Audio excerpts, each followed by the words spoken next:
0, 1.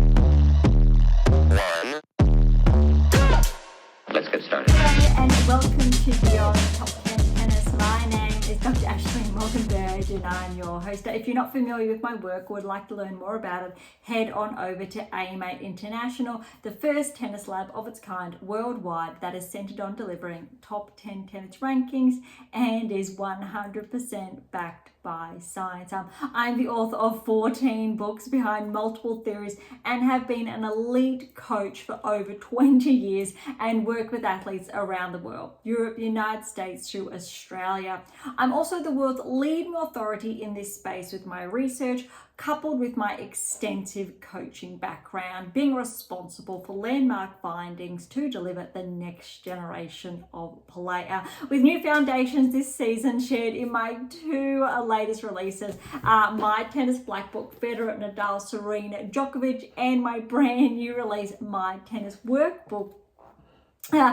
This season will be like none other before. So as always, buckle in and enjoy the ride. Welcome to another edition of Beyond Top 10 Tennis. I am sure you can see that grin on my face for those of you tuning into the video feed, and that's because I have some very exciting news to share. You would have seen the black book right here that came out in December, so roughly around 3 months old now, which time has flown. The exciting news is that my tennis workbook part 2 has just been released. Very exciting. You will be able to order your own copy of your own workbook in the coming weeks. I'm really excited to share that. I have some sore cheeks now from that, and it was only confirmed over the weekend, so it is fresh, and I'm very exciting. Obviously in the weeks to come I will share more about that. It is so new and it is yet to have its first print run, which means even I'm yet to get my hands on it. But look, if you've been with us for some time now, thank you so much. You know what we're all about. If you are new, welcome, but that's some exciting news to kick today's episode off. If you are not familiar with my work, whether it's book 1 through to my new one 14, they're always available AM8 International and Amazon, so irrespective where you are based in the world. We've got, I'll say, a very big episode today, similar to, I'll say, 2 episodes ago, Indian Wells. The first wrap before last week's episode wrapped up the second half of Indian Wells. Because these are quite substantial, very big tournaments, or 1,000 events, we are going to do the first half today, so rounds 1, 2 and 3, even though we've got some of the round of 16s playing out as we're going live today. I'm going to do my best to not get too excited and hold off on them, so next week, rather than like what happened with Indian Wells with that crossover, we'll be able to kick off from all round of 16 onwards, because recall we had to stop around halfway through those third round results because they were still underway and or needing to be played out, just for a bit of continuity and ease to keep pace with everything. Good news is we can focus on all of the matches because there are no ranking updates, and we know this happens periodically throughout the year through Grand Slams, and especially through these 1,000 events that lap over or go, they're not quite 2 weeks, but roughly the 10, 11, 12 days in duration, so we know there are no updates underway, which is actually a good thing because we will be able to pinpoint rankings specifically at this point in time, rather than from what a player's ranking is after they performed well at Miami. And I'm sharing that purely because we've got some players that are going to really bump up the rankings after Miami with these initial results.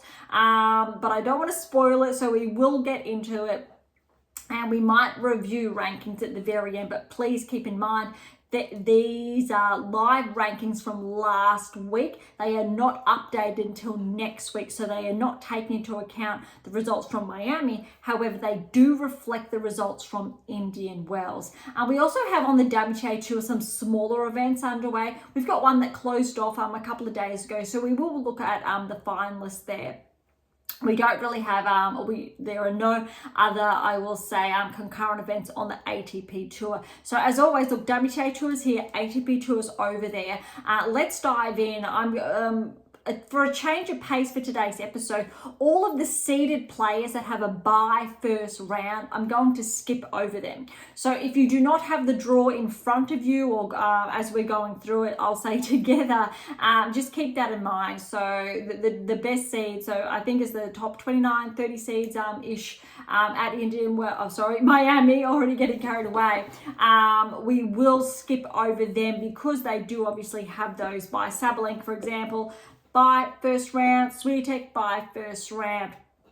And then we will kick off with their first round results, which obviously their second rounds, round of 64.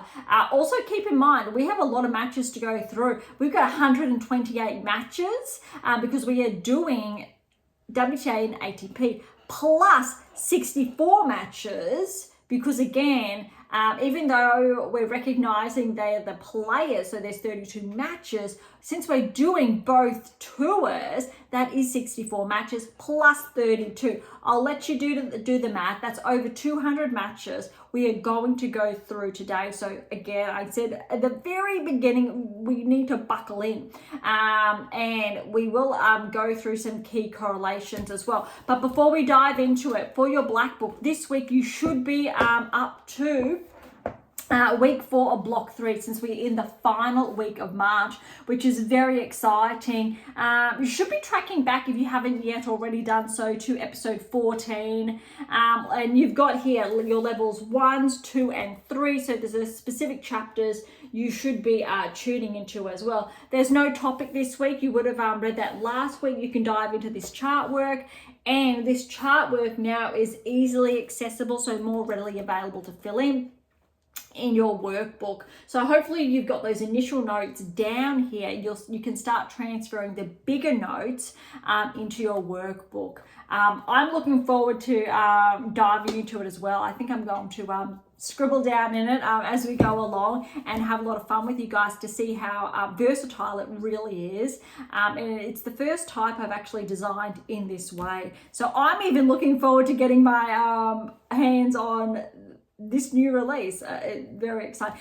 Also, before we dive in, and again getting carried away, some fun facts you would have noticed in the intro is that 13 books is now 14 with this new release.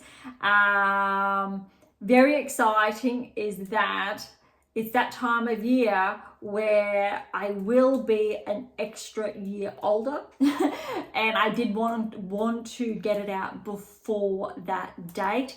To learn more about that and my background, ages, etc., head on over to AM8 International, click on the About Dr. B, and you will see a breakdown of everything, all of the releases, the build-up of the past 20 or 21 years it is to this point, which is staggering. I find it very difficult to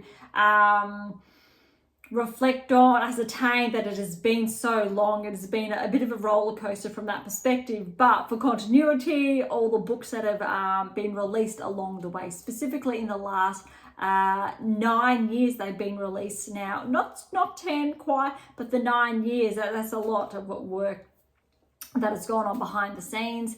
And last week we hit 150 episodes, so today's episode is 151.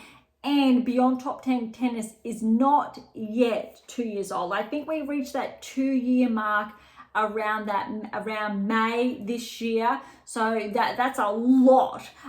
But your black book will take you through the initial phases of Beyond Top 10 Tennis, and maybe, just maybe, there will be a release in the works. I'm not going to get too much into it. That will take you through, so that next section. So don't fret or concern if you've been unable to keep pace. I've taken that into account to make sure behind the scenes there are roadmaps, if you like, to make sure you don't miss a page or a turn, and you can work your way through what's necessary to get to the pinnacle of play, which we look at and or is denoted by that top 10 tennis ranking, towards Grand Slam success and more. All right, so I'm sure I have missed out something, a little bit excited today, but look, we're going to dive in. WTA ATP, we'll do all the WTA Tour first before we switch on over to the ATP Tour. What's interesting, before we go dive into it, we actually have two matches yet to, one match actually. So third round match that's still underway is actually de Minaur and Fonseca. So they're deep into the third set, a little bit of almost a 2-hour match now, and it's a set all. Fonseca's got an early break there. Just to share with you whereabouts, I guess, the Miami draw is at. There is another match to be played after that, although we won't be touching on that today because I'm trying not to get too excited, because that is a round of 16 match. We will hold off on that till next week, or I'll do my best to try. All right, let's dive in. We're going to skip Sabalenka. Okay, Tomova and McNally. Tomova with that win there. A little bit of an upset, I think, there. 3 sets, 6-3, 2-6, 6-3. Ruse over Polonina Kudermetova. This was a tight one. Look at this tie break. 6-1, 6-7. That was 5-7, 6-2. All right, buys. Masarova got the win over Minute. Another 3-setter. Look how tight these early round matches are. 6-7, and that was 4-7, 6-4, 7-5. Sestaya and Cocchiaretto, good win for Sestaya. The first straight sets, here we go, 6-3, 7, 6-7, 5. Buy and a buy. Davis and Ito. Davis with a 3-set win. A lot. There we go. 6-4, 3-6, 6-4. Townsend over lead. I tell you what, those doubles matches have really been playing dividends for Townsend because her singles game has been increasing, more consistency, and you can really see how successful she's been in her doubles matches, starting to really help her singles play. 3-6, 6-4, 6-2. Buy. Parks, we know she's an up-and-comer. Parks has been showing some really good signs of tracking lately. Good win over Gracheva. 3 sets, really tight. 3-6, 7-6, 7-love, 6-3. Kruger over Zarazua, 3-2. Buy. This was the blockbuster first round match. Both Grand Slam champions, Kenin and Kvitova. Kenin was too good for Petra. 4-5. Bronzetti, Bozes Maniera, Bronzetti with the win, 4-3. Buy and a buy. Pavlyuchenkova and Linette. This was a really tough, I think, first round. You need to remember how well Pavlyuchenkova did in Australia, so at the Australian Open this year. Bit surprising that her ranking has regressed outside the top 30. I think after Australia, she even got as high as, I want to say, inside the top 20, which did correlate. She definitely deserved that. Unfortunately, the rankings actually don't correlate with Pavlyuchenkova's results this season, even though she hasn't been tracking thereafter. But look, this was tough as well because Linette has also been tracking, and Linette got the win. 7-6, 6-2, 7-3 in that tiebreak. All right, Fruhvirtova over Liu. 3 sets there, 7-5, 4-6, 6-3. Fruhvirtova actually is an up-and-comer. I believe she's still, I'm going to double check, in her teens, yes, 215 in the world. I do believe this, so she would have had to qualify. And pay attention for the next rounds because she has been responsible for a big seeded upset. All right, buy and another buy. Janovic and Baptiste, I'm going to call this as an upset. Well done to Baptiste. 6-3, 6-7, 5-7, 6-1.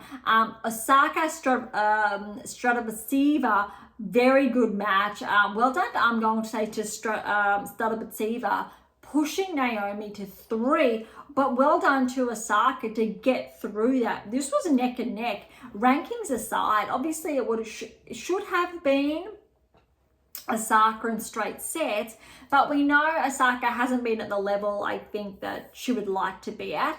Stradobaceva is on the up. She has started to track slightly. Good win though, 3-6, 6-4, 6-3 to Osaka. Buy and another buy. Siniakova over Yuan. Very good win for Siniakova, but Yuan, I believe she made the quarters, if not semis, last year in Miami, which means she's going to take a bit of a hit in the rankings. I'm just going to double check her ranking at this point in time. I know she's taken a bit of a hit. So yeah, 64 in the world. Let's see what that ranking is next week. So I'm thinking there could be a little bit of a hit. I could be getting a little bit mixed up with Indian Wells and Miami back-to-back, very close, and a very busy week with the launch of this book on the new release. But well done to Siniakova, 3 sets, 6-2, 2-6, 7-6, 7-4. Shramkova over Stefani, another 3-setter, 3-6, 6-1, 6-4, bye and a bye. Raducanu over Ishii. Look, Raducanu, this was really clean. All going well. We're looking at some positive signs here. 2-1. Little bit of a sidestep here. Raducanu, she's come into Miami, I believe, without a coach. And if you're listening, Beyond Top 10 Tennis is here for you. But what's really interesting and what we can learn from this is that sometimes players know if a partnership's going to work out sooner rather than later. And I think there's been a lot of judgment around that. And I think there's two sides of that.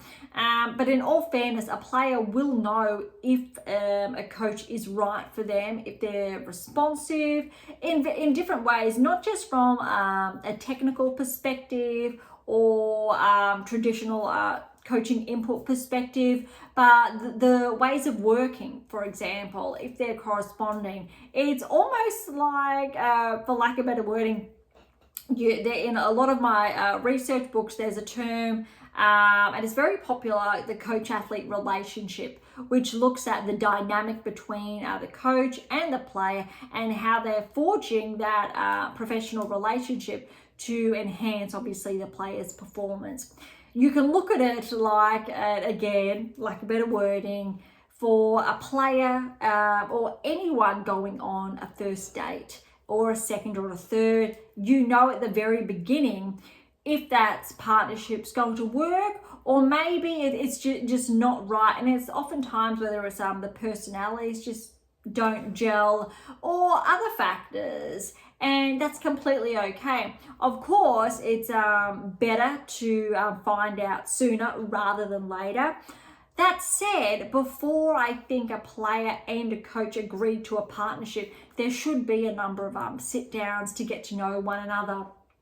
And if obviously those personalities, their approaches do align, unfortunately, I think because Raducanu's still relatively young, a lot of those lessons are still yet to be learned because she has not had the longevity of a coach, or she has had that and then chosen to go a different way. It's a very, I think, interesting discussion. I think Raducanu won't find her best peak result until she's able to settle with that coach for at least 1, 2, 3 seasons. And I think once she does gel with the right coach, we are going to see Raducanu inside the top 20, potentially top 10, and maybe a second Grand Slam.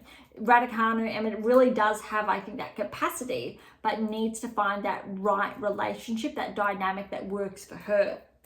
We've seen that, I've written about that a lot, and it's actually a part of one of the 8 keys. So I've got the 7 keys there. Head to AM8 International if you're unfamiliar. Also the 8th key there. Very profound meaning behind that. And we know Raducanu is missing a couple of those steps or those keys, and that's why that's holding her back. Obviously, when she won her first Grand Slam, all the keys aligned, and that included the right coaching dynamic. And it's similar to Osaka as well. That's a conversation too. But until I think that right formula has been met and all those keys do align and they are in place, that's why we're seeing players held back. All right, Kessler and Bouzkova. Kessler with the win here. It's 4, 2, 6, 6, 4, bye and another bye. Sheriff and Sun. Look, this is a bit of a surprise. We haven't seen Lulu Sun, I think, live up to those expectations. Like Wimbledon, that semi-final result, I believe it was. Sheriff, though, she is a bit of an up-and-comer, and she got the win here in 3, 7, 5, 1, 6, 6, 4. I really have to call out, though, it was shared on social media, I believe. A lot of the hate Sun receives, a lot of players receive that, And it's really sad, really unfortunate that rather than lifting these athletes up, the phenomenal performances they put on, there are people sitting back, obviously in their lounges or behind their computer, harassing these players, best players in the world. And I think we need to take a step back and go, just because they're losing first round doesn't mean they're a bad player. Everyone has an off day, or opponents that they're facing can have an awesome day and blow them off the court. And that's really important to remember. These players, especially if they're ranked inside the top 100, is representative of the best 10% players in the world with a ranking that have fought hard enough. If we're looking at, say, the top 1,000 players, top 100, that's phenomenal when you're considering the absolutely millions of people around the world, let's say under the age of 25, who are playing tennis at a high performance level. And even look at the NCAA system in the States, there are thousands of athletes a part of that, not ranked. And so for these players to be ranked and playing at the highest level in a 1,000 event, let alone a Grand Slam, is absolutely phenomenal, regardless if it's WTA or ATP Tour. And I think a lot of these people who sit behind their keyboards, unfortunately, have not been able to experience what that level of play takes and requires. And it's really sad. So hopefully, if you are tuning in, support to really, I think, stamp out that is encouraged in any way, shape or form to really lift these players up, because I don't think any player, male or female, deserves to be harassed in any way, shape or form. All right. Kudermetova, so Veronika Kudermetova, remember her results from the Australian Open. Good win over Wang here, 6-2, 7-5, 6-7, 6-7-5 in that tiebreaker. Bye and bye. Rakimakova and Blinkova with the win in 3, 4-6, 6-3, 6-2. Potapova and Birrell. Birrell, again, she's a local. She is a Gold Coaster. This is a very big surprise. Similar to Indian Wells. Huge result. First round win for Kimberly over Potapova, 3-6, 6-3, 7-6, 7-5 in that tiebreak, or 10-5, my apologies. That's a huge win for her, following on her new ranking high from last week. Just getting a first round result win to a 1,000 event is going to bump her ranking up as well. I think if Birrell continues this form, she could see herself inside the top 50 mid-season. That's a phenomenal result. I know it's just a first round result, but we're talking about a local player. She's Australian, based on the Gold Coast, beyond top 10 tennis, based on the Gold Coast. But it's actually really impressive. We don't normally see these players starting to get that breakthrough locally, so it's very exciting. But I need to preface that. Sam Stosur from the Gold Coast and Ash Barty is from Brookwater, about an hour away from the Gold Coast. All three players did train at one point in time at the National Academy when I was based there, long time ago now, but it's we really do have I'll say a good hub, but mostly players do deviate away to other programs, coaches, etc., which really serve them, and those three players are prime examples. So that's just a little insight into, I think, the Aussie landscape. And I think that is very similar on a global level, that not the most successful players in the world do not maintain their coach at the beginning a part of that national framework. So they do have to step aside at some point in time. A lot of that is also in my publications with the research or science behind that. But it's very promising when we're seeing these type of results. Stadabatseva, for example, is one of those players that performed last year with those early round results. And we're now starting to see a little bit more of her. And we're seeing that from Birrell this season so far. So it's very exciting when we're getting to see that. Another big performer from last season was Schneider, and she's on the cusp of the top 10, making those incremental moves. So just these first round breakthroughs, they actually do mean a lot if they're consistent and then potentially built upon. Right, bye. Lamens and Uchijama with a good win there, 4 and 3. Tomljanovic and Pera with a win, 3 and 2. Bye and another bye. Erica Andreeva fell to Evanesian in 3, 6-1, 6-7, 4-7, 6-4. Iyala and Volniets. I'm sure you've heard this name, Iyala, by now. She's ranked around 140 in the world. Keep an eye out from her. What's really important here, she's facing obviously Volniets in the first round. I do believe Iyala did have to qualify, but she did graduate from the Rafael Nadal Academy, I want to say 2 seasons ago, and look at the picture there. And I think a picture speaks 1,000 words. It's a picture of her graduating with Nadal on one side and Swiatek on the other. And I think that's a really powerful picture with the two of them there, Iyala in the middle graduating. Obviously, Swiatek's only 23 years of age, so there's only 4 years separating them. But so 2 years ago still, when Swiatek would have been 21, just showing up there, still ranked #1 in the world, huge. Yes, we know she's 2 now, but with Nadal there, it really was, I think, a really powerful / symbolic moment. And with Iyala in the middle, I think these results that she's having, bear with me because you will hear about the obviously second, third round shortly. It's really impressive, and I think Iyala has really marked her spot. She is a player we will see, I think, break into the top 100 without a doubt come next week. The scoreline there was 6-3, 7-6, 7-3 in that tiebreak. All right, bye and a bye. Graber over Grant, 4 and 4. Osorio fell to Bocco, 7-5, 5-7, 6-3. Another bye and a bye. Kalinina Azarenka with a good win there, 3 and 1. Yastremska was upset by Berge, very good win there, 6-4, 1-6, 7-5. Remember, this time last year, Yastremska was top 30, but Berge really is clawing her way back. Had a huge, I think, good performance at Indian Wells.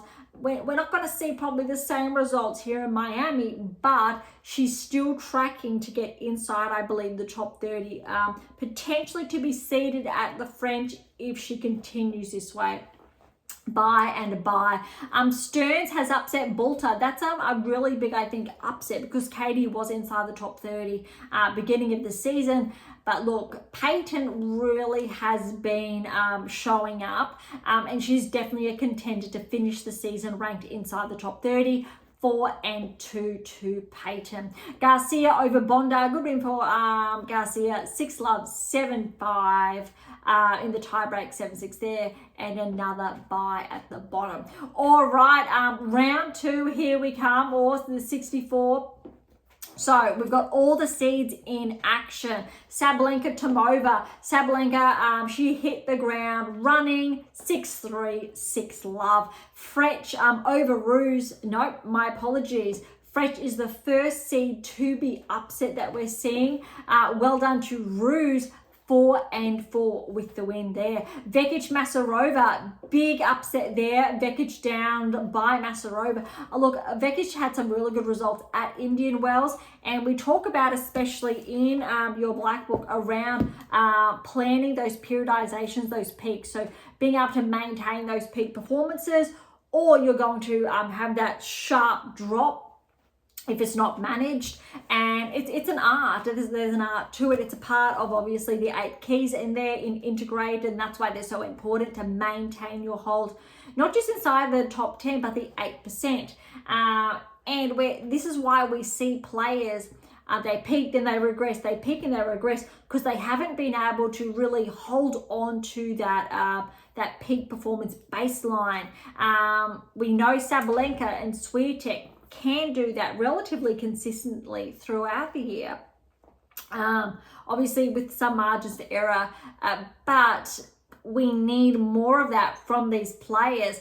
Otherwise, we're seeing these drops, and that's what prevents a number of players, say ranked outside the top 10, becoming barrier breakers. Same with outside the top 30, making their way inside the top 30. It's that level of consistency, then that next peak, then that next peak, and that's what separates the top 8%. All right, so Masarova over Vekic, and it was very clean, 1 and 3.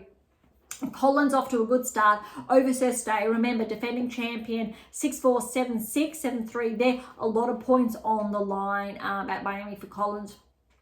Zhang, very good win over Davis. She hasn't really been living up to her top 10 ranking this season, but I think she's starting to find some rhythm here, which is a very, I think, good for her. And if she performs well, I think we're going to see her hold on to that position inside the 8% opposed to the top 2%. If you're unfamiliar with that terminology, my previous text from 2023, How to Develop a Top 10 Tennis Ranking, the Power of the Eighth Key, explains all of that for you. For a very brief update on that or snippet, have a look at the blurb, read through it, and you'll get a bit of a taste of what's involved there. All right, Townsend is on a roll. First round win over Lee, and then she's upset 19th seed Putintseva in 3, 7-6, and that tiebreak was 7-2, 1-6, 6-1. Well done, Taylor. Fernandez over Parks. Good win for Fernandez, 7-6, 7-1, 6-3. And how's this for an upset? I'm pretty sure Rybakina had a deep run at Miami last season, but Kruger has upset the 7th seed 6-4, 2-6, 6-4. I'm pretty confident we are going to see some implications there for Rybakina's ranking. I believe she will maintain her hold inside the top 10, but there could be some switches there. For example, if Zheng performs better, they could be switching places. Maybe, that's a very big maybe. But we could see a bit of a shuffle there in that 2% range. All right, Gorf and Kenin Gorf with a very good win. She came for business. Look at this, 6-love, 6-love. But there's more to talk about in the later rounds, so keep that one in mind. All right, Sakari off to a good start as well over Bronzetti. She's got a lot of ground to cover, not being able to, I think, go as deep at Indian Wells as she did the previous season, but this is very good for her. 6-3, 5-7, 6-4. Lynette, good win over Alexandrova. Another big upset. 18th seed is out. 7-6, 7-5, 6-2. And this is the scoreline. So you recall me mentioning Fedorova in the first round over Haddad Maguire, the 16th seed, 6-love, 6-2. That is a convincing win. Very promising. And remember, late last year after the US Open, Haddad Maguire broke back into the top 10. Since then, obviously, she's regressed, but still inside the top 20. Huge win, I think, for Fedorova there. Kazatkina and Baptist, another seed has fallen. Well done to Baptist, keeping that momentum going after her win over Danilovic. 3-6, 6-4, 7-5. And now look at this, Osaka and Samsonova really showing her level of play over the 24th seed in Samsonova. 6-2, 6-4 win for Osaka. Jabeur and Siniakova. Jabeur with the win there, 6-4, 7-6, 10-7 in the tie-break, or 9-7, my apologies. Paolini over Shramkova, steady start, 4-4. Look at this. This was the blockbuster second round match. Navarro Raducanu, you would have heard me talk about this last week when we were going over the draw preview, but look at this scoreline.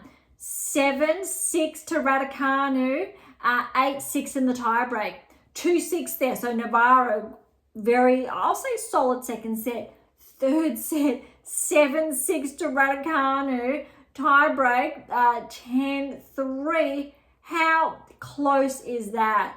Obviously, Navarro had the edge in the second, but neck and neck those tiebreaks. Well done to Raducanu, but again, another top 10 player with an earlier loss. So we've got the likes of Rybakina and Navarro with those earlier exits, and I believe there's another player that I am missing, so we will have a look at the rankings later, but that's a very big win for Raducanu. And with a first and second round win added to a 1,000 event, Raducanu's ranking, I believe, will be bumped later or inside the top 50. Maybe, very big maybe, she could find herself bumped inside the top 40 after Miami, closer maybe towards the top 30 if she performs exceptionally well. So we're talking about semifinals or further. Most likely not, But you really need to give her, I think, some good odds, because we know what Raducanu is capable of when she's healthy and she's on. We've seen that periodically, but a very good win for Raducanu there over Navarro. All right, Kessler over Nasaka. This was a very big upset because Noskova, she's been playing some really good tennis this season. Kessler, 2-6, 7-5, 7-6. 10-4 in that tiebreak there. Anisimova over Sheriff, 2-2. Veronika Kudermetova and Andreeva with the win there, 6-love, 6-2, carrying over that momentum from Indian Wells. Schneider and Blinkova with a huge win over Schneider, 6-4, 7-6, 7-love in that tiebreak. Yes, Schneider's on the cusp of the top 10, but we really haven't been seeing the same level of play from her this season as we did last season when she skyrocketed up the rankings to be on the cusp of the top 10. We haven't seen that yet. And if I think this pattern continues, we will see Schneider regress, potentially outside the top 20, hover inside, I will say the top 20-ish, maybe top 30, but how her level of play is at the moment probably correlates with, I will say, a range between 25-20 at this stage, not with her 13th seed. All right, Birrell and Kostyuk. Birrell came very, very close here. Kostyuk pulled through in the third, 7-5, 4-6, 6-3, but well done to Kimberly for pushing Kostyuk all the way to 3. That's really impressive. All right, Kalinskaya, 32nd seed, Uchijama, 6-1, 6-3 to Kalinskaya. A very good win for her, just to get a few wins or matches under her belt again. Because remember, Australian Open time, she was top 15 in the world, has had a regression. So it's really a question of whether or not she can get those good wins to crack back inside the top 20 or not this season. All right, Pegula over Pera, 4-4. Keys over Evanescence, 3-3. Iyala, you've just heard me mention a short time ago. Remember the Nadal Swiatek picture. Iyala qualifier, 140 in the world. Huge win, second round over the 25th seed Ostapenko. This time last year, Ostapenko was maybe not top 10, but around 11-12 in the world. 25th seed here. Huge win. Biggest win of Iyala's career. 7-6, 7-5, 7-2 in that first set tiebreak. Absolutely significant. Next round, it actually gets even better. All right, Torsen 20th seed over Grabo, 4-7-5. Badosa over Mboko, 3 sets. So Badosa really was pushed here. 7-5, 1-6, 7-6, 10-3 there. And Makova and Azarenka, this one was a little bit disheartening. Makova absolutely blew Azarenka away in that first set, 6-love. I did hear something along the lines of Azarenka having an issue with her shoulder, whether it was a dislocation or not, I'm not too sure. But she unfortunately did have to retire. And look, I have to give a shout out to Makova, because I tell you what, her sportsmanship is next level. It's not the first time we've seen her carry an injured opponent's bag off the court.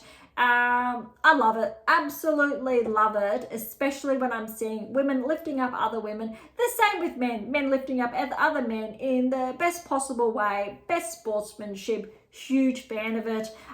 It's really in a very big contrast when we see, I think, the contrasting behaviors. All right, Bencic and Svitolina. Look, on paper, we could have definitely said Bencic could have continued that momentum and continued that run like we saw in Indian Wells.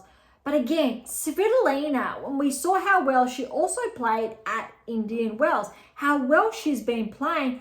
Look at this scoreline. Svitolina got the win over Bencic, 6-1, 6-2. Huge win, I think, there for Svitolina, because really, I think Bencic should have, say, a C next to her, whether or not it's the 22nd like Svitolina or thereabouts. So it really was a very, I think, if not the biggest match of the second round clashes. Azarenka Makova was definitely up there. Azarenka should be seeded as well, but Look, we're seeing a lot of these players that have recently regressed, so they missed out on that seeding, or players coming back. So we're getting a lot of, I think, spicy first, second, third round matches that we wouldn't necessarily anticipate until round of 16 onwards. All right, Mertens and Stearns. Good win here for Mertens, 4-1. And Swiatek Garcia, this actually was tighter than anticipated, but well done to Swiatek. 6-2, 7-5. Finding her feet again, I think, after obviously, I think it was that semi-final fall to Andreeva in at Indian Wells. But look, a very good win, I think, for Garcia from that perspective. But let's head on over to the third round to look at how Swiatek and others have been playing, and we will hold off there. All right, so as far as third round gets underway, Sabalenka and Ruse. Sabalenka, I think, got a little bit lucky here. Look at this scoreline, 6-1. Then Ruse unfortunately had to retire, which means Sabalenka will have a little bit of an extra, or a few extra fresh legs to use for her round of 16 clash.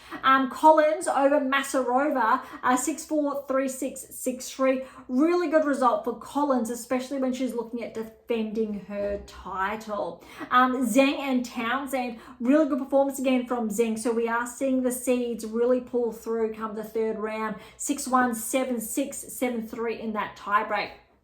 Fernandez and Kruger, so I really need to go back on what I've just said, because Kruger's upset Fernandez, who is seeded 6-1, 7-5.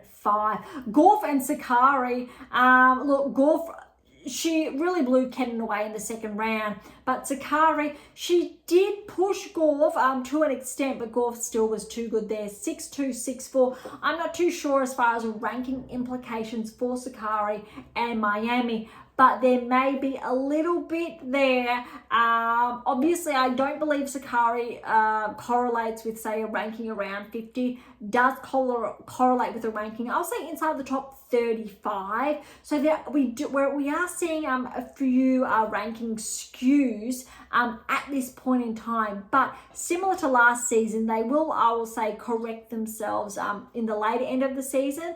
We need to see the players who are going to amp up, have that level of consistency in their game, continue that momentum, solidify that baseline, or regress outside, say, top 30, top 50.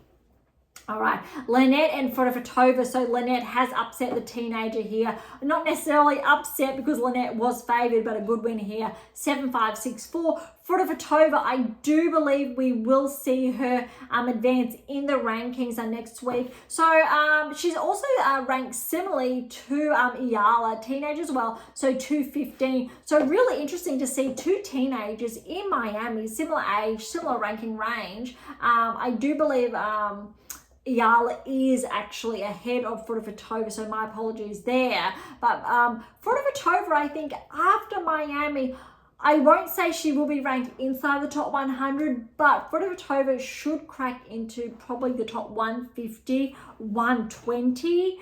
Ayala, though, definitely should be cracking into the top 100 next week when the rankings come out.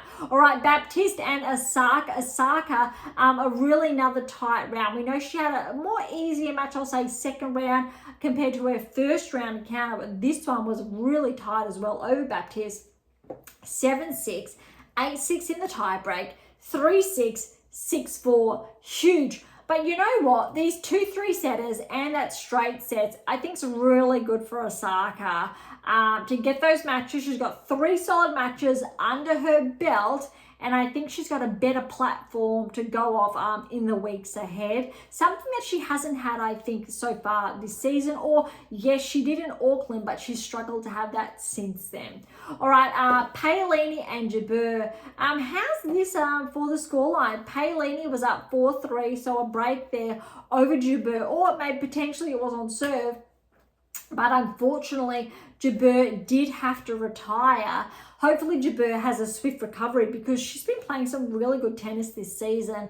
4-3 up there to Paolini.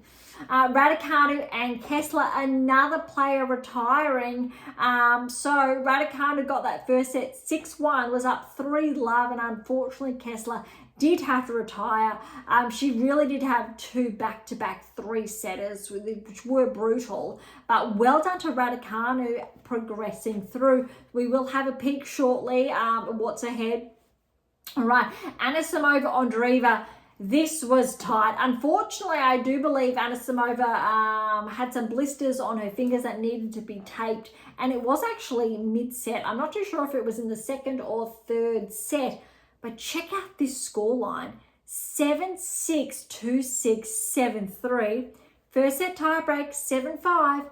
The win did not go the way of Indian Wells' newly crowned champion. Anisimova got the win over Andreeva, but let's remember, I think it was in Dubai from memory that these two met in the finals. I think, I'm not too sure. I'm just going off a maybe here, so please correct me, and you may be very well right. But these two are definitely, I think, a very good rivalry we are going to see. Look, Anisimova, she's similar age as Swiatek, but we know what she's capable of.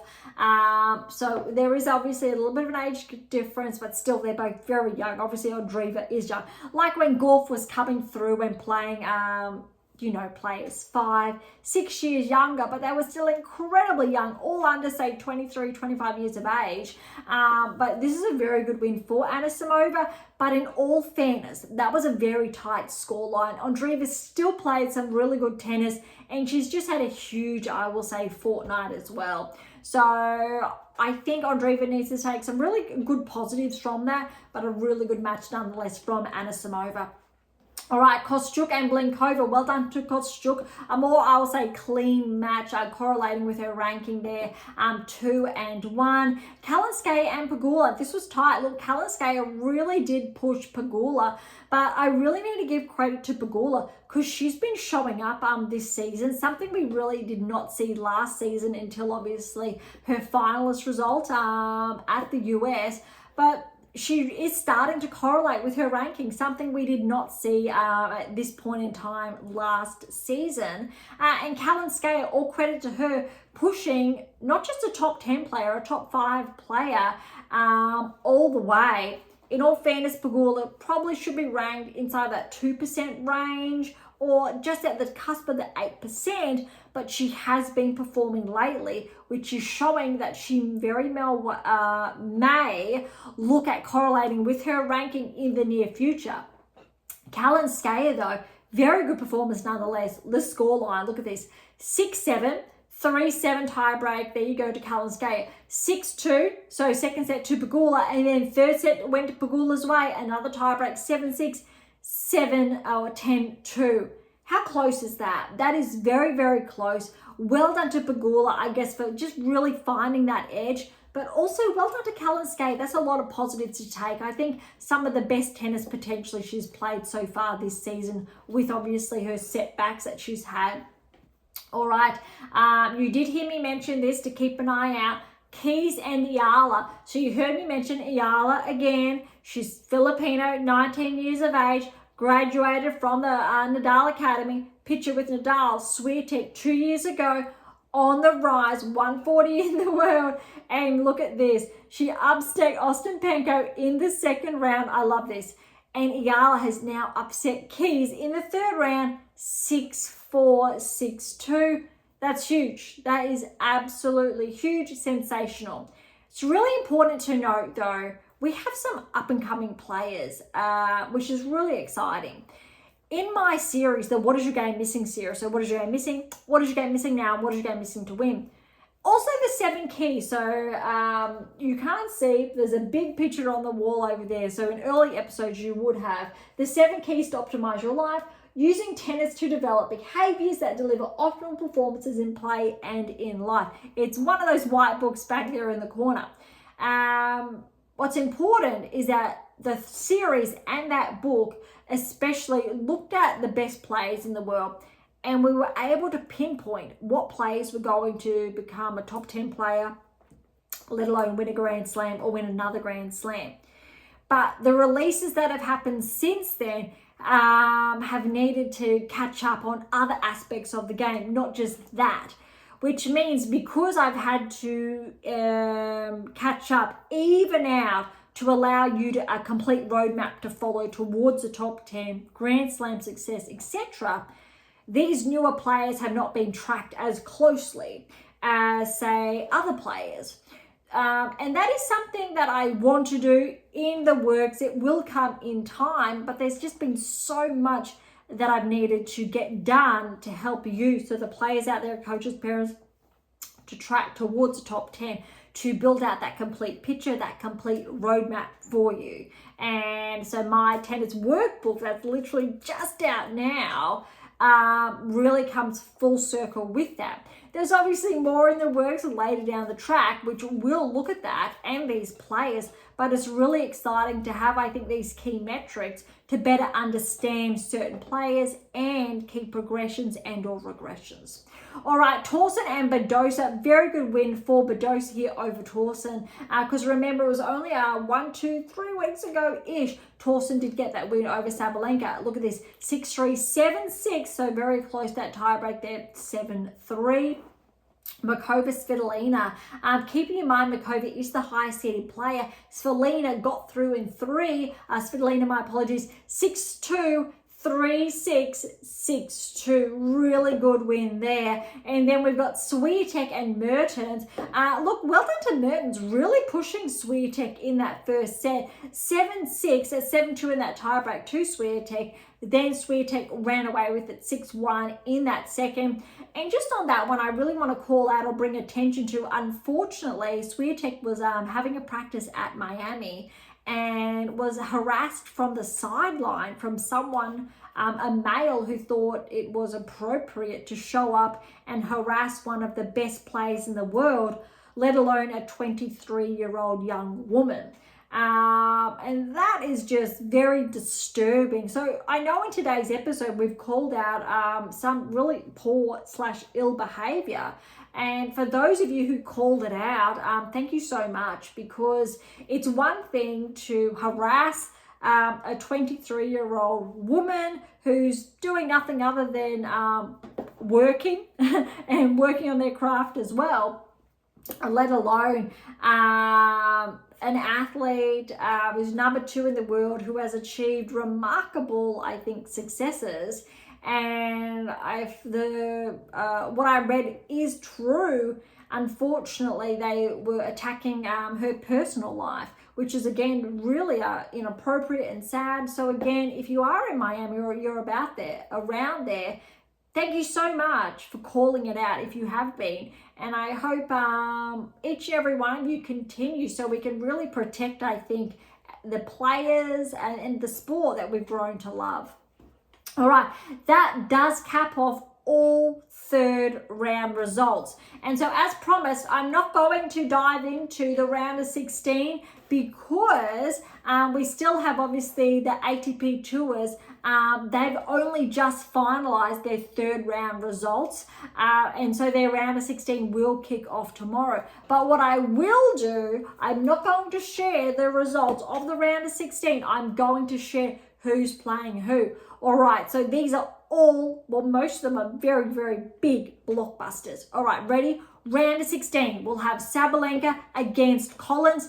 That's huge, especially given that Collins is looking at defending her title. We've got Zheng and Kruger. Zheng can really pick up some good points here to keep herself inside the top 10.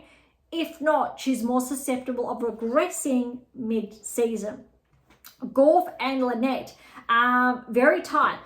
If Gauff does not start tracking and Pegula tracks further, we very well could see Pegula get to number 3 in the world and Gauff bump back to 4. That's actually a very big reality, although we're really going to need to see, I think, Gauff underperform in the coming weeks and Pegula really lift her level, something we haven't seen since her Grand Slam finalist result, US Open, but because of that, we know she is capable. Although, I think she really wants to make the most of the hard court swing, because Gauff, I think, really will perform better throughout the season, and I think Pegula, we know, has had her best performances on hard court and some good on grass.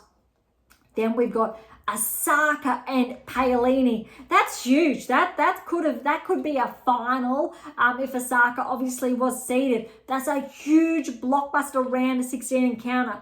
Then we've got Raducanu and Anisimova. Huge. That's another very, very big match. What I want to quickly have a look at is Raducanu's ranking, because we touched on it last week. And remember, Raducanu is only 22 years of age, which means she's actually the younger player of these two, which is a little bit ironic because I remember when Anisimova was a teenager performing well at the French Open. I think it was semi-finals back then a few seasons ago.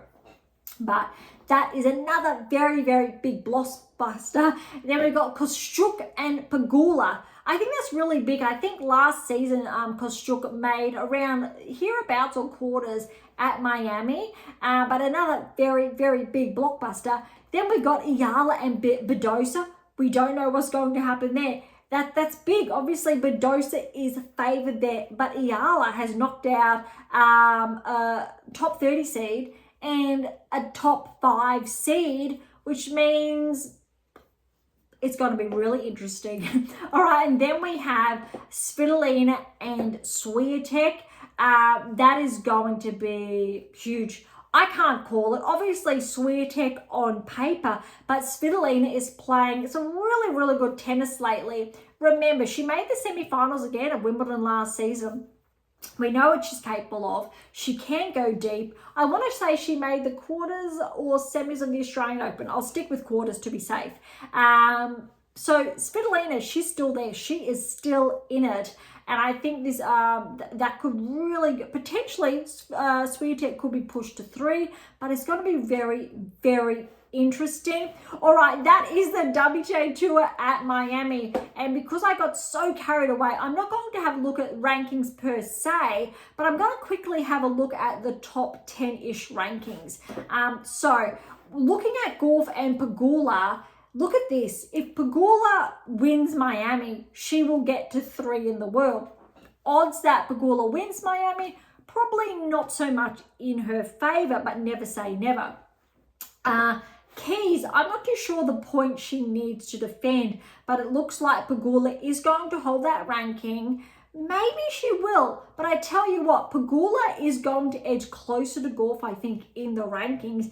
And if Gauff regresses slightly and we see Pegula on a bit of an uptick or maintains her current level, they may very well switch. We're looking at Swiatek picking up some points here to prevent Sabalenka increasing that lead, which is out to 7. Oh my goodness, 8, 9. She's actually, courtesy of Indian Wells and Swiatek not defending that title, she's actually got the biggest lead yet of the season, out to 2,300-ish. Which is actually very significant. That's a very, very big lead. I think that's the biggest lead we've seen Sabalenka have over Swiatek since she became number 1. Although this time last year, that's the lead Swiatek had on Sabalenka in all fairness. So it definitely can be reversed, like what happened last season when Sabalenka finished the year as number 1. So keep that in mind before we get too excited there about maybes and what ifs. All right, Paolini, Andreeva, very close in the rankings. We just touched on Andreeva falling earlier. Paolini's into the round of 16. Let's see what happens. There could be a shift. We could see Paolini, Andreeva have a bit of a switch here. I definitely think Paolini correlates with top 5, and she is definitely deserving of that top 5 ranking. Not so much that 7 that's sitting at the moment. Rybakina, she's fallen early, then Zheng's at 9. Zheng's still in. Navarro's at 10. Navarro's out as well. So Rybakina and Navarro are out. As far as points are concerned, it looks like Zheng, she could edge Rybakina if Rybakina does drop points, which means we are potentially going to see Zheng back inside the 8% this time next week. And inside the 2%, we will have Rybakina and Navarro. But Badosa looks like she will have enough points potentially, big maybe, to bump herself back inside the top 10, which unfortunately could mean Navarro will be bumped outside the top 10 to 11 in the world, which is really, I think, disheartening because we know what Emma's capable of. She had a huge season last year, a lot to live up to, and I still believe that Navarro is deserving of that top 10 ranking, but we've got some competition here, which means if Rybakina has a bit of a regression, we could see Navarro back in and Rybakina out. So there's a lot in the mix here, especially with Andreeva joining the top 10. We've got some very big names that are now being pushed outside, similar to, say, the ATP Tour when Tsitsipas had to sit outside the top 10 basically for all of last season until now being bumped back inside.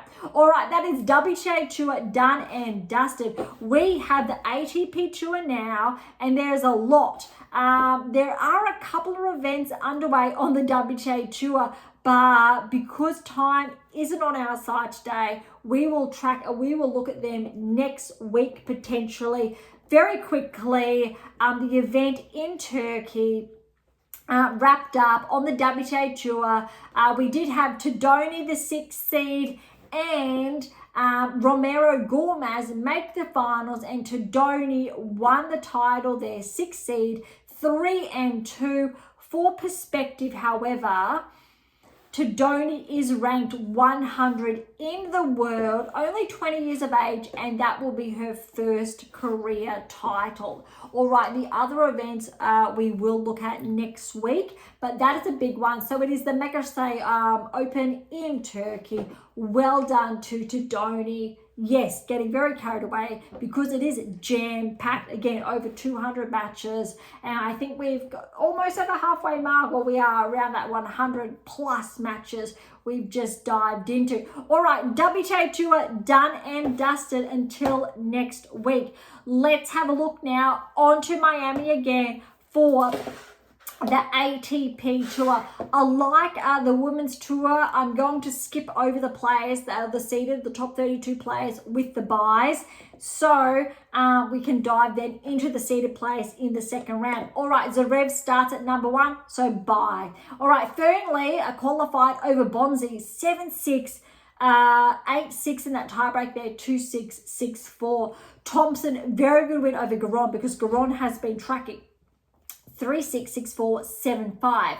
Bye and a bye. All right, lucky loser Diallo over Echeverry, 6-3, 6-love.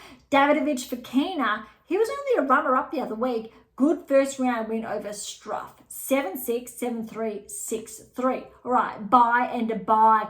Opelka over Eubanks there. We got a protected ranking and a wild card. Opelka with the win, 6-3, 7-6, 7-4 for the tiebreak. Analdi over Wu. Wu got the wild card. Analdi tight 3-setter. 7-6, 7-3, 4-6, 6-3. Bye and a bye. All right, Sauflin over Brooksby. Good win there for Sauflin. 6-3, 3-6, 6-3. Menzik over Bautista Agut. Anticipated there, 6-3, 3-6, 6-1. Draper with the bye and Fritz with the bye. All right, Sonego and Navone, 5-5 to Sonego. Triante, the qualifier, has upset Gaboli, 6-1, 3-6, 6-3. Bye and a bye. Interestingly, we have a lucky loser there with a bye, which means one of the seeded players, I'm not too sure who, had a late withdrawal. Very good draw there, looking up for Walton. All right, Darderi over Martinez, 6-4, 6-1. Wong over Altamar, 4-3. Bye and a bye. Boo over Norrie, 4-2. A lot more, I will say, straight sets over third rounds in contrast to the WTA Tour. All right, Fonseca and Ting. This was always going to be a blockbuster. First round encounter. We touched on this last week, and it did not disappoint. Look at this scoreline. 6-7, 1-7. 6-3, 6-4. Huge. Well done to Fonseca getting through, and you know, because he's won that first round, we're going to keep seeing Fonseca lifting up the rankings, but you know, it could have been either way. Teen is actually ranked ahead of Fonseca, I believe, in the rankings, but Fonseca with this win, and if he gets consecutive wins, potentially he's got a bump up in tide. I think the top 70 after Miami potentially. All right, bye and another bye. Gaston, lucky loser, got a good win over Nishioka, 6-4, 3-1. Then Nishioka had to unfortunately retire there. Berge over Borges, that's an upset. 7-6, 7-2, 7-5. Well done to Berge.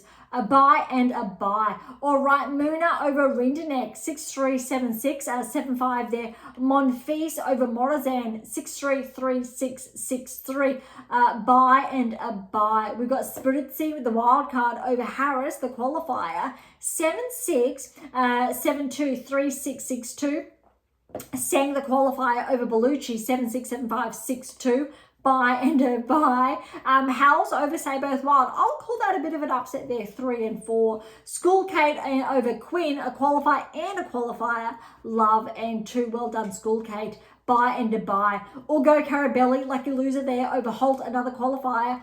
2-6, 7-6, 7-5, 6-4. Hijaka over Medalovic. That's an upset, I'll call it. 7-5, 3-6, 7-5. Bye and a bye. Kekmanovic over Kovacic. 4-4. Probably neck and neck there, but well done to Kekmanovic. Mote over Blocks, the qualifier, 7-6, and that was 7-5, 6-4. Bye and a bye. Muller over Sakamoto, qualifier, 4-4. Picking up the pace now. Bublik over Baez. I'm going to call that an upset. Baez, I believe, went deep, let alone potentially won one of those 250 titles in the previous weeks. Well done to Bublik there, 3-4. We've got a bye and another bye. Cena over Comasana. Comasana, I also believe, won recently, but he does have a brother, I believe, on tour, so I'm not too sure about. Well done to Sinner, the wild card, 7-6, 7-6. Those tie breaks were 7-4 and 7-2 respectively. All right, Kyrgios back in action. He had a very tight first round win over McDonald, who was a qualifier. 3-6, 6-3, 6-4. Well done to Nick pushing through that first round. I believe that's Nick's first win at tour level in roughly 18 months. Could be a little bit longer. So that's huge. That's great to have him back. All right, another bye and a bye. Carabellina Baina, good win over O'Connell, 6-3, 3-6, 7-6, 7 or 10-5, my apologies, in that tiebreak. Goffin over Vukic, 2-6, 6-4, 6-2, and a bye, finishing obviously Alcaraz as the second seed. All right, which means we do get to dive into second round now with the seeded players all in action. All right, Zverev, Fernley. Look, I think Zverev's got a huge opportunity in Miami here to really not only get that win, but edge closer to Sinner. We've talked about this in the previous weeks. We haven't seen Zverev perform up to, obviously, that number 2 ranking to close the gap, but maybe we will see more of that in Miami. All right, good win for Zverev over Fernley, 2-4. Thompson has upset Mepesh Pericard. That's huge, but remember, Thompson was seeded a couple of months ago, so very good win. But look, Mepesh Pericard, this was not easy. It was 2 tie breaks and 7-4 and 7-1 respectively in those tie breaks. Phil, 17 seed over Diallo, 4-3. TFO over Davidovich Fokina, 7-5, 7-6, 7-5 there. Look at this.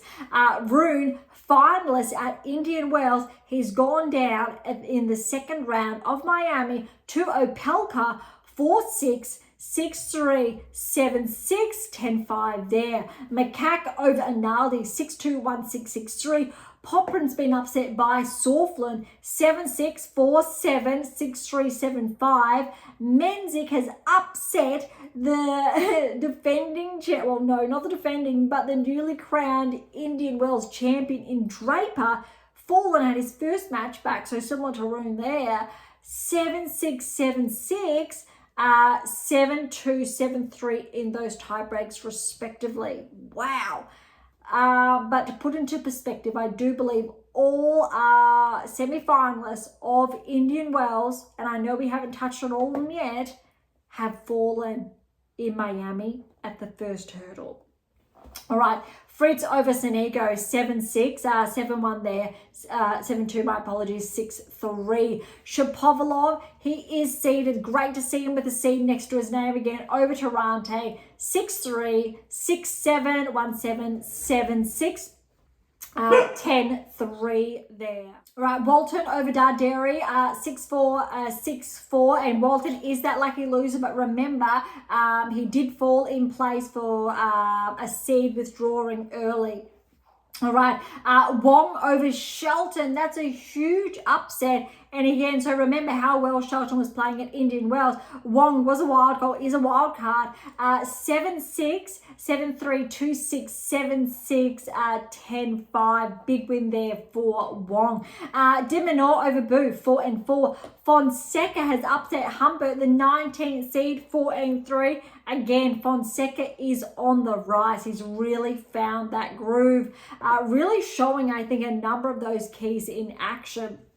All right, we've got Berrettini over Gaston, the lucky loser, 4-6, 6-3, 6-4. Berge over Rublev, 7-5, 6-4. That's a big upset there. Well done, Bergs, taking out Rublev, but also further quantifying Rublev potentially being bumped outside the top 10. We spoke about that last season. Look, Rublev's actually been performing quite well so far this season, correlating with his ranking thereabouts. Not the same level of consistency we're seeing from other top 10 players, which means Rublev, I'm still going to call it, is susceptible to regressing outside the top 10 this season. All right, Muda has upset Medvedev. I did spoil that a short time ago with that semi-final comment. Well done to Muda. That's huge. 2-3 over Medvedev. Not even 3 sets. Similar to what we're seeing, a lot of these players, I think, peaked too soon or too much at Indian Wells. They were not able to establish that new baseline, that new peak performance. I talk more about that in your black book for those who want to learn more about that. But that's a huge win for Muna. These players inside the top 10 that are falling, unable to back up that first, second, etc. round results, a bit problematic from that perspective. Okay, Monfils has upset the 26th seed Lecheka. We're seeing some really good tennis from Monfils this season. I would love to see him seeded come the French. Definitely deserving with how well he's been playing. 6-1, 3-6, 7-6, 10-8. Close in that tiebreak. All right, Korda over Spiritzi, 4-2. Tsitsipas, good win over Seng. 4-6, 7-5, 6-3. Mazzetti, this is his first tournament back, I think, in a number. Over Howell, so good win there. 3-6, 7-6, 7-4, 7-5. Ogor Alisame, 18 seed over Schoolcate, the qualifier, 4-4. Then we're seeing Ogor Carabelli, the lucky loser, over Mitchelson, the 32nd seed. Look at this, 7-6, 3-7, 7-5, 6-3. So that was nice and tight. All right, Djokovic, great to have him back in action. And he got a pretty convincing win over Hajaka in that first set, 6-love. Then Rinke came back in the second, pushed it to a tiebreak. Djokovic, too good, 7-1 in that tiebreak. All right, Ruud still in action because we're seeing a lot of the seeds fall. But again, Djokovic is in action too, and Zverev. All right, so Ruud over Kekmanovic. In 3 though, 3-6, 6-4, 6-4. Tabilla over Mote, 5-7, 6-3, 7-5. Seralundo, 23rd seed over Mauler, 1-2. Paul, good win over Bublik. It was tight though, 5-7, 7-5, 6-4. Dimitrov over Sinner, 1-4. And Kakarikov, good win there over Kyrgios. Wasn't able to go any further. But look at this, still to tiebreak. First set, 7-6, 7-3 in that tiebreak. Then Kakarikov, too good in that second, 6-love. Nakashima, 31st seed over Carabellas Baena, 6-4, 4-6, 6-3. And then check this out. Second round, but technically first round for the seeded players, or first match for the seeded players. Goffin with the win over Alcaraz, 5-7, 6-4, 6-3. Look, it went to 3, and that's important. I think that Alcaraz was able to stay with Goffin 3-set. But in all fairness, Goffin, look, he's currently ranked 55 in the world. He has been a top 10 player, but Bit surprising. Granted that Alcaraz did not go, say, through to the finals at Indian Wells, but big expectations, I think, on his shoulders. A lot of these seeds have fallen. What this means, though, Zverev has a very big opportunity to perform well at Miami. That said, Alcaraz, I feel as though, has been closing the gap between himself and Zverev more than Zverev has been closing the gap between himself and Sinner. And that's, I think, a really interesting discussion. Sinner still undoubtedly has the lead, but I think with the French and Wimbledon around the corner, Alcaraz has huge points to defend. Zverev somewhat, obviously, with those points, especially at the French, and that's going to be really important. Sinner's going to be back in action, though, by then, and I feel like this is a very big missed opportunity for both of these players with back-to-back 1,000 events, and Alcaraz not being able to capitalize. And, well, maybe Zverev can capitalize in Miami, but potentially not with how other players have been tracking. But let's have a look at the third round result, because they just got wrapped up a short time ago. And I will share more about that shortly. All right, Zverev over Thompson, 7-5, 6-4. Good momentum. Potentially, if Zverev keeps this up, we could see him relatively have a smooth run through to the semi-finals, where he looks like potentially he could be on a collision course with Fritz or de Minaur. All right, Fils has upset Tiafoe. That said, 17 and 16th seeds respectively. Look at their first set, 7-6, but 13-11. In that tie break, 5-7, 6-2. That's huge. So well done to Fils, but well done to Tiafoe, especially those first two sets. Fils really got the edge, I'd say, obviously in that third. All right. Makak with the win over Opelka, 20th seed. Opelka obviously playing with that protected ranking still, 7-6, so 7-1 there, 6-3. Menzik over Sauflin, 4-4. Fritz over Shapovalov. Well done, I think, to both players, especially Shapovalov, but good for Fritz pulling through. 7-5, 6-3. Fritz really has been correlating with his top 5 ranking ever since his finals result at the US Open. We've been seeing, I think, some that new baseline established and being maintained from Fritz, which is really promising. All right, Walton, remember, again, the lucky loser got the win over Wong with the wild card, 7-6, 8-6, 4-6, 6-4, which means this lucky loser has progressed all the way through to the round of 16, which is really, really significant, which means we really should see Walton track up the rankings. He's currently ranked 89 in the world. I think with a round of 16 result at a 1,000 event, we really could see Walton bump into the top 60, which I believe will be a career high ranking for him. Really exciting there. All right, this match just wrapped up a short time ago, believe it or not. While we were doing the WTA tour, I was keeping track of this match, and interestingly, de Minaur Fonseca was up a break in the third set. De Minaur, I don't know, somehow clawed his way back. This is why he definitely correlates with his top 10 ranking. He should be bumped back into the top 10. We will have a look at the rankings shortly, but look at this scoreline. 5-7, 7-5, 6-3 to Alex. Huge win for de Minaur, but well done to Fonseca. Fonseca just pushed the number 10 in the world, or 11, but 10th seed to 3 sets and almost secured the win. He came very, very close. So well done to de Minaur for pushing through to the round of 16. All right, Berrettini got the win over Berge, 4-4. Monfils he has kept going. 7-5, 5-7, 7-6, 7-1 there. I absolutely love it. We know Monfils. I think he's a year older than Djokovic or similar age. He just keeps going. It's great to see. And I think if Monfils keeps this up, again, I stand with it. We're great to see him seeded for the French. All right, Korda has upset Tsitsipas, so this is a bit surprising there. We haven't really seen Korda perform that exceptionally this season. Hovering, I'll say he's correlating with his ranking thereabouts, but a bit of an upset there with Tsitsipas, obviously 9th seed, 7-6, 7-4, 6-3. I'm not too sure how Tsitsipas tracked this time last year, but there could be some implications for his top 10 ranking.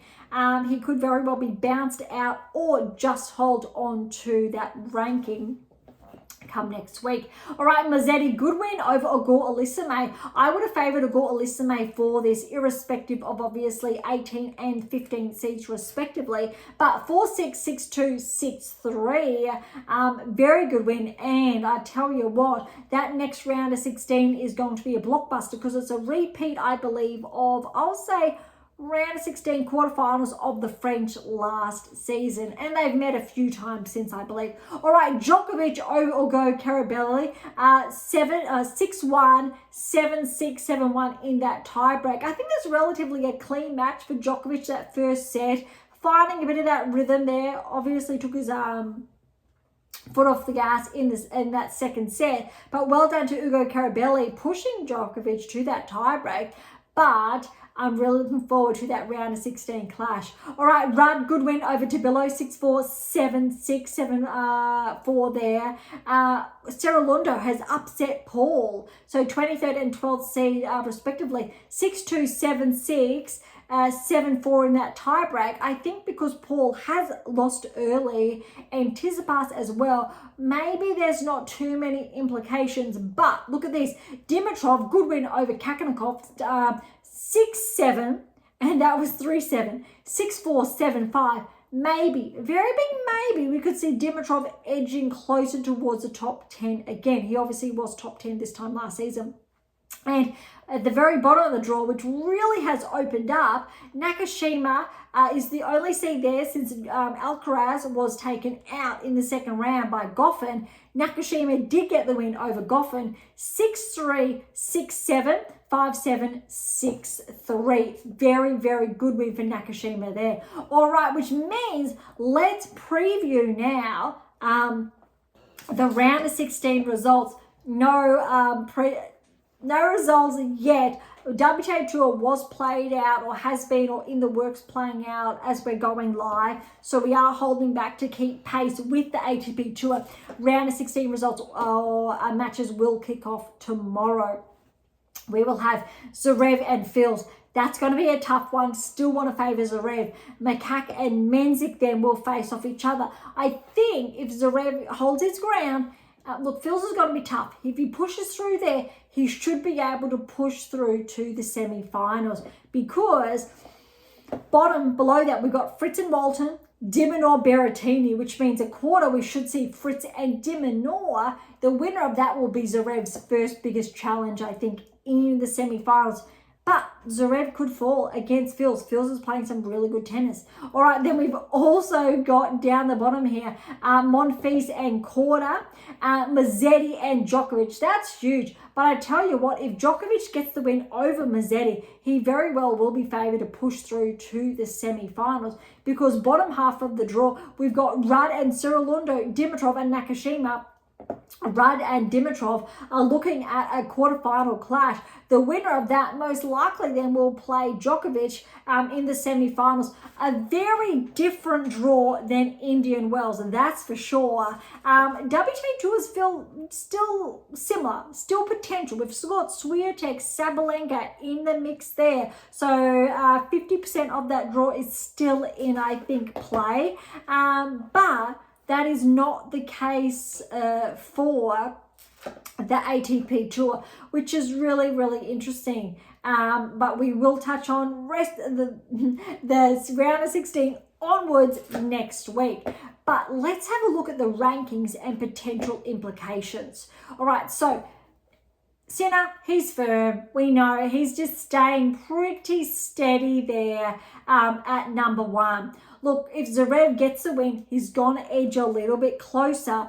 Alcaraz, look, if Alcaraz was still in action and Zverev fell early, that gap could have closed. But Zverev's still in action. Let's see if he can increase that lead or not. Fritz is still playing, still in action. He could very well begin to close the gap between himself and Alcaraz. A 2,000 point difference there. Djokovic, he could. Even if he wins, he will not overtake Fritz to get to 4, but he's pretty steady at 5. That said, Rudd is just behind Djokovic, 5 points, and they are both neck and neck. So, depending on who tracks further, I think in Miami, we will potentially see a flip there, or Djokovic hold firm at 5, Rudd firm at 6. But Draper, he is out and he's 7. Medvedev's out and he's 8. Rublev's out and he's 9. Tsitsipas is out and he's 10. And then we go De Minaur. He's still in and he's at 11. And as far as points are concerned, there's less than 100 points separating Tsitsipas and De Minaur. Rune's out, he's 12. Paul's out, he's 13. Shelton's out, he's 14. And then here we go. At 15, we've got Dimitrov. But there's a bit of a jump there. We've got at least 3, 4, 5, 6, 700 points, probably about 650 points separating Dimitrov from, say, Tsitsipas at 10. So Dimitrov definitely could get a bump up towards, say, 13 in the world. Yes, claw a few ranking points back, but probably not get back into the top 10. Similar to Mazzetti. So Mazzetti's trailing by about 150 points there, and then he could get close again, but probably not past that 13, 14 range, or maybe just thereabouts. Phil's, he's still in and he's at 18, but he is back a bit. The closest he could get is maybe bump up to 14 in the world. A very big maybe if he reaches, say, the semi-finals, potentially. So these are just some maybes of players ranked inside the top 10. We have, if we count Sinner, obviously is not out. We actually only have one Zverev, Fritz, Djokovic, Rudd. That's all. We have 40% of the top 10 of the men's left. Just checking. Rudd, Djokovic, Fritz, and Zverev, only 40%. On the WTA Tour, for perspective, we still have Sabalenka, Swiatek, Pegula, Paolini. That is neck and neck, 40%. How cool is that? Because, just got to double check. Zhang's still in, Paolini's still in, Pegula's still in, Swiatek, so 50%. I did accidentally miss Zhang. 50% are still in Miami on the WTA Tour. 40% are still in Miami on the ATP Tour. What's really interesting, and I did talk about this in the Black Book, is that this is what happened last season, but in reversal. So we are seeing high percentages on the ATP Tour last season. Now we're seeing lower percentages. WTA Tour higher than last season, but that's what our predictive analytics said, is that this season we are going to see the contrast from what happened on the WTA Tour last season will happen this season on the ATP Tour. That's how cool the analytics are and why we've been able to track a couple of disruptions already, but that doesn't mean that our WTA Tour is off the hook. I think we're still going to see a bit of a shuffle here, maybe some more newcomers, but we've already seen some barrier breakers this season, but we're still going to see, I think, some regressions this season on the ATP Tour as far as the top 10 is concerned. All right, that wraps up today's episode. A very, very long one. We don't have other events underway, like I will say, on the WTA Tour. Just double checking there. So we will touch on next week what's been in action on the lower tour events on the WTA Tour. Not anything to catch up on the ATP Tour because Miami is the exclusive one underway this week. But there will be live rankings to discuss next week, and I will say some smaller tier events. So it will be, I'll say, potentially a smaller episode in contrast to, I'll say, the last few. They've been really, really long and extensive. So I hope you've enjoyed them. and appreciated them. But also, I really hope you enjoyed today's episode. So thank you so much for listening and tuning in. To grab your copy of my tennis black book, Federer, Nadal, Serena, Djokovic, Navigate and Plan Towards a Top 10 Ranking, or my brand new book, which is termed My Tennis Workbook, your weekly journal towards a top 10 ranking. When I get a copy, I'll be able to show you that one, but for now, you are able to view them on AM8 International and Amazon. So regardless where you're based in the world, you can find them on AM8 International and Amazon. So please order, I guess, at your ready. Or if any comments or questions, head to AM8 or Topic Thread, or leave comments directly on YouTube or Spotify. To interact with Beyond Top 10 Tennis, catch up on our blogs, or sign up to my newsletter. All links are in the episode notes, as well as how to access Pink Octopus books to Spruik. If you enjoyed today's episode, please subscribe, like, share, and do all of the above. Beyond Top 10 Tennis exists for you, so please consider sharing us near and far. And if you're serious about heading towards that top 10 ranking, or want to know what you're missing to secure your maiden Grand Slam or more, don't be shy and come and say hi. Okay, on that note, thank you so much for listening. I'm so incredibly grateful. I'm your host, Dr. Ashley Morgan Berge, and this is Beyond Top 10 Tennis.